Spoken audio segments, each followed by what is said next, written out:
chocolate brownies recipe එක මීට කලින් අරදුනා නම් මේ recipe එක try කරලා බලන්න.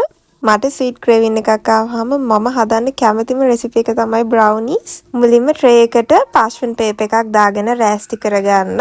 butter gram 100කට dark chocolate gram 150ක් එකතු කරලා ඒ දෙක melt කරගන්න. තව bowl එකකට බිත්තර 2යි සීනි gram 200කුයි එකතු කරගෙන විනාඩි 1කමාරක් විතර beat කරගන්න. මේ කියන timing වලට beat කරොත් ඔයාලට fudgy brown එකක් හදාගන්න පුළුවන්. ඒකේ brown එකක් ඕන නම් මීට වඩා වැඩි වෙලාවක් beat කරගන්න පුළුවන්. beat එකක් නැත්නම් හැන්දක් හරි special එකක් හරි යූස් කරන්න. දැන් වැනිලා තේ හැන්දක් එකතු කරලා තප්පර 30ක් වගේ බීට් කරගන්න.